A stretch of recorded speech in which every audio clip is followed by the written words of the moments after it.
और आज की सबसे बड़ी खबर, अमेरिकी राष्ट्रपति डोनाल्ड ट्रंप का बड़ा दावा। ट्रंप ने स्ट्रेट ऑफ हार्मूज को अमेरिकी टेरिटरी बताया। हॉर्मूज स्ट्रेट अमेरिका का नया क्षेत्र। ट्रूथ सोशल पर हॉर्मूज का मैप पोस्ट किया गया।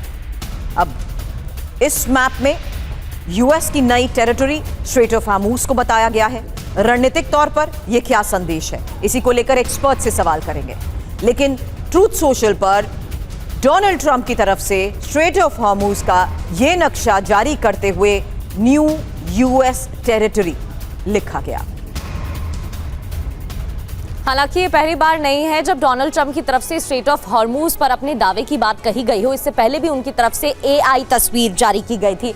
अब आपको बताते हैं हॉर्मूज पर अमेरिका का कंट्रोल, इसे लेकर क्या दावा किया गया है अमेरिकी राष्ट्रपति की तरफ से। हॉर्मूज अब अमेरिकी क्षेत्र है। स्ट्रेट ऑफ हॉर्मूज पर अमेरिकी नाकाबंदी भी जारी है। अमेरिकी नियंत्रण में है हॉर्मूज, ये बताने की कोशिश इस तस्वीर पोस्ट मैप के जरिए ट्रूथ सोशल पर नक्शा पोस्ट किया, ये मैप पोस्ट किया है जिसकी तस्वीर भी आप देख रहे हैं। ट्रंप के पोस्ट में है क्या, न्यू यूएस टेरिटरी, यानी कि इसे स्ट्रेट ऑफ हॉर्मूज को यूएस टेरिटरी बताया। आगे क्या संभव है, क्या बताने की कोशिश है। अमेरिका ईरान तनाव और बढ़ सकता है। दोनों देशों में बातचीत की संभावनाएं खत्म है। खाड़ी में सैन्य गतिविधियां और बढ़ सकती हैं। तेल टैंकर्स पर हमला हो सकता है। वैश्विक तेल आपूर्ति फिर प्रभावित हो सकती है। और अब बड़ी बातें भी समझ लेते हैं। किसी भी वक्त विनाशक जंग संभव होती दिख रही है। और हमारे साथ खास मेहमान भी जुड़े हुए हैं, संजय सोई सर। जिस तरीके से पहले भी स्ट्रेट ऑफ हॉर्मूज को लेकर डोनाल्ड ट्रंप की तरफ से एआई तस्वीरें पोस्ट की गई थी, अब ये नया पोस्ट सामने आया है। सर एक बात बताइए, ये कैसे संभव है या ये कैसे माना जा सकता है कि अगर यहाँ स्ट्रेट ऑफ हॉर्मूज पर डोनाल्ड ट्रंप अपना दावा बोल भी रहे हैं या उनका कब्जा हो भी जाता है तो फिर वो मनमानी नहीं करेंगे और उससे और देशों को परेशानी नहीं होगी? नहीं, बिल्कुल पक्ति जी, ये कई बार मुझे हंसी आती है कि कुछ दिनों बाद ट्रंप कुछ दिनों क्या हर रोज ही कुछ ना कुछ नई बात निकल के आती है और ये बात दोबारा रिपीट हो रही है। बात सही है। और इसका देखिए क्या होगा कि क्या अमेरिका टैक्स नहीं लेगा इसके बारे में, जैसे ईरान और ओमान लेने की बातचीत चल रही है। आज जो ओमान के साथ बातचीत हो रही है ईरान की, वहाँ शायद अमेरिका को तकलीफ हो रही है, उस वजह से ये इस तरह का बयान उन्होंने निकाल के लाए हैं।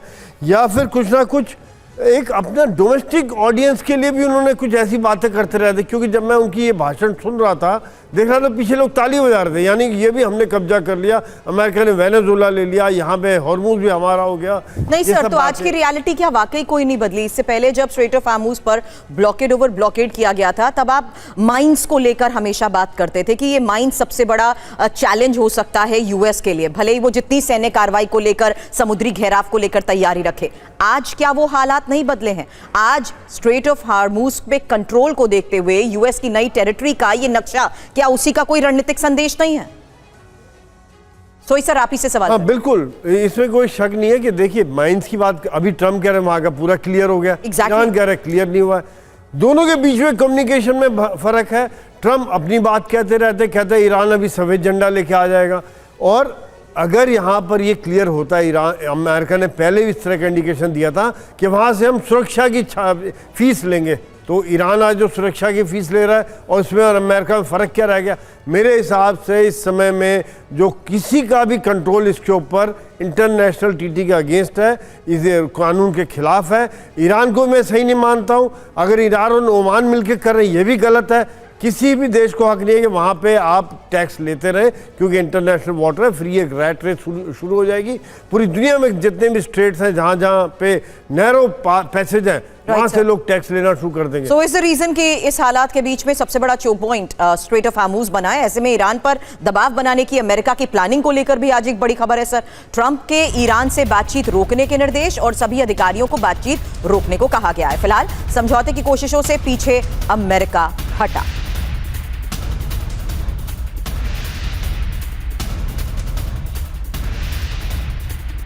और एक बार फिर से स्ट्रेट ऑफ हॉर्मूज पर डोनाल्ड ट्रंप का बहुत बड़ा दावा सामने आया है। हॉर्मूज में अमेरिकी नौसैनिक नाकाबंदी जारी है। ईरान पर बड़े हमले की तैयारी में है अमेरिका। पश्चिम एशिया में सैन्य ताकत ट्रंप बढ़ाएंगे। अब सवाल वही है कि अलग अलग बयान डोनाल्ड ट्रंप की तरफ से दिए जा रहे हैं। बीते इस हफ्ते में कई कॉन्ट्राडिक्टरी बयान आ चुके हैं। पहले उन्होंने कहा बातचीत चल रही है बैक चैनल से, फिर वो कहते हैं बातचीत नहीं हो रही है। अब वो स्ट्रेट ऑफ हॉर्मूज पर अपनी टेरिटरी बता रहे हैं, अपना दावा कर रहे हैं। पश्चिम एशिया में सैन्य ताकत बढ़ाएंगे डोनाल्ड ट्रंप। और यूएस राष्ट्रपति ट्रंप का ट्रूथ सोशल पर पोस्ट, हॉर्मूज खुला है, आवाजाही जारी है, सभी समुद्री माइंस को हटा दिया गया है, आगे ना ही ऐसी कोई बातचीत तय है।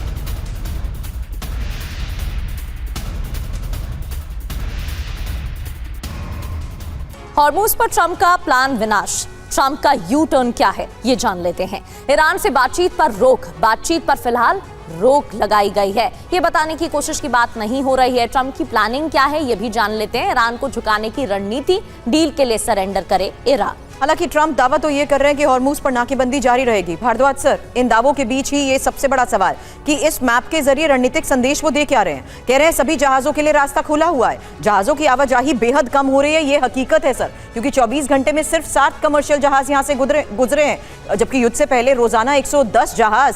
अब ट्रैफिक में भी भारी गिरावट आ चुकी है। तो किन ग्राउंड्स पर डोनाल्ड ट्रंप ये दावा कर रहे हैं? सर, डोनाल्ड ट्रंप सिर्फ हवाई दावे नहीं करते, लेकिन मेरा सवाल इस वक्त ये है कि डोनाल्ड ट्रंप आज के इस हालात के बीच में किस ग्राउंड पर ये कह रहे हैं? क्या वाकई इस मैप को जारी करते हुए वो कुछ इंडिकेट करने की कोशिश कर रहे हैं?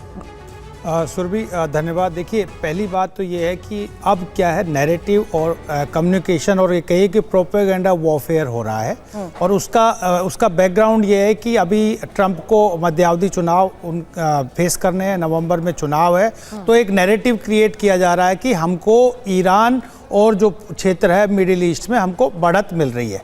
लेकिन वस्तु स्थिति को भी आप देखते हैं तो ये बात मान के चलिए कि जो 60 डेज का जो एक सीज फायर था और जो 14 प्रोग्राम फार्मूला था, वो एक तरीके से फेल हो चुका है। और आज वही स्थिति आ गई जो 60 डेज पहले थी कि नेवल ब्लॉकेड है निश्चित रूप से अमेरिका का, दूसरा इकोनॉमिक ब्लॉकेड उनका अपना चल ही रहा है, वो भी स्थिति बराबर है। तीसरा जो कह रहा है कि ईरान और ओमान के बीच नेगोशिएशन हो रहा है कि जो MOU में 5वां पॉइंट था कि उसमें एक क्लोज दिया गया था कि ईरान और ओमान दोनों नेगोशिएट करके एक तरीके से उस पर समझौता कर सकते हैं। तो उसको भी अमेरिका